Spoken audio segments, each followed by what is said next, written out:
观众朋友们，你们好，欢迎你来到我们的节目《武术新传》，遇见陈安茂老师。今天非常的高兴，我们又再一次在镜头前遇见了武术大师陈安茂老师。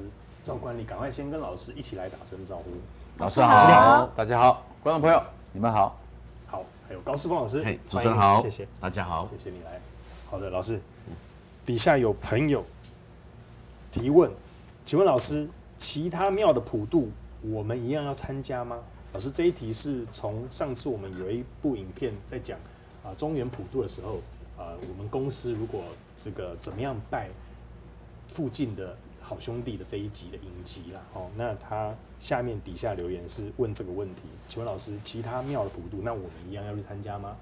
老师，这一题再拜托你一下，谢谢。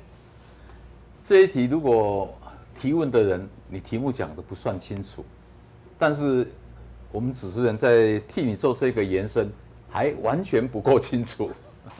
是我家里有拜好兄弟的其他庙，全台湾省有好几万间其他庙，那这个好几万间，你能够都参加吗？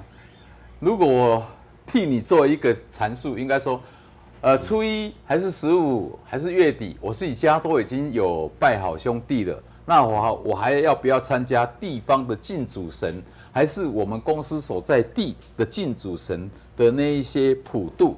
我们讲说，我如果住家在台北的大同区，我公司可能到了中部，那这样是不同县市。对，那我在台北市，公司在大同区、中正区，哦，中正区，然后住家就在士林区。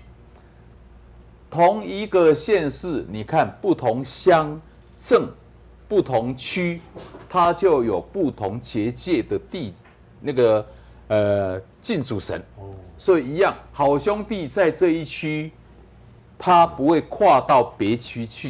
是，所以我们在这一区拜的好兄弟，如果我的住家公司是在同一栋里面，我自己住家有拜，也视同公司有拜。我如果公司有拜，也视同我住家有拜。所以如果你是一个大老板，我住家自己有拜，那我有3间公司，3间公司刚好大一点的算母公司，2个子公司。我这个当老板的，可能3个公司如果在同一区，我就会选择在母公司还是比较方便，子公司那边都可以摆香案拜好兄弟。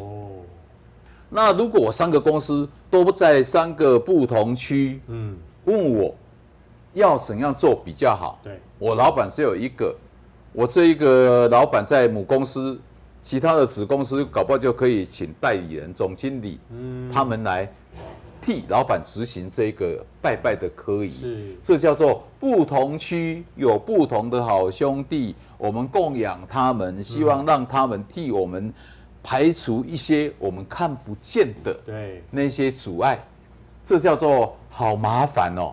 所以老师，那到底要怎样才好？刚刚讲的是最标准，如果你做得到，对。那如果你觉得老师，我在住家跟公司我要选那个地方拜，你觉得我选哪一个地方拜比较好？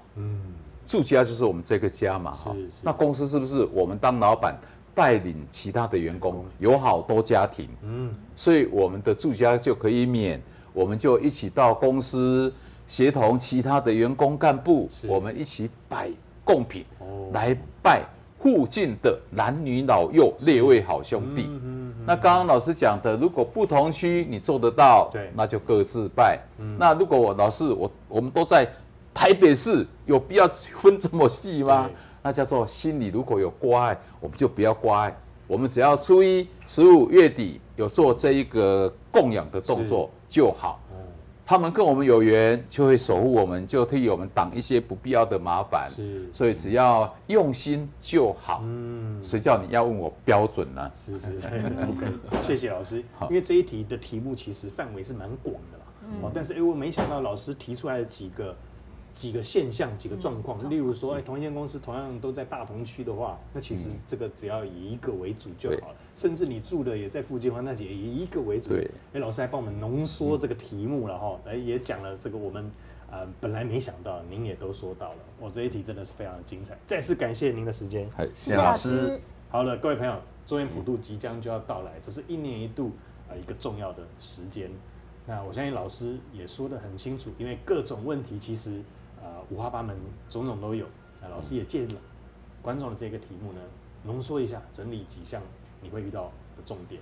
非常谢谢老师，也再次感谢你的收看。如果关于有任何武术方面的问题，都欢迎直接在底下留言给我们。记得订阅、按赞、开启你的小铃铛。我们下次见，拜拜，拜拜。拜拜。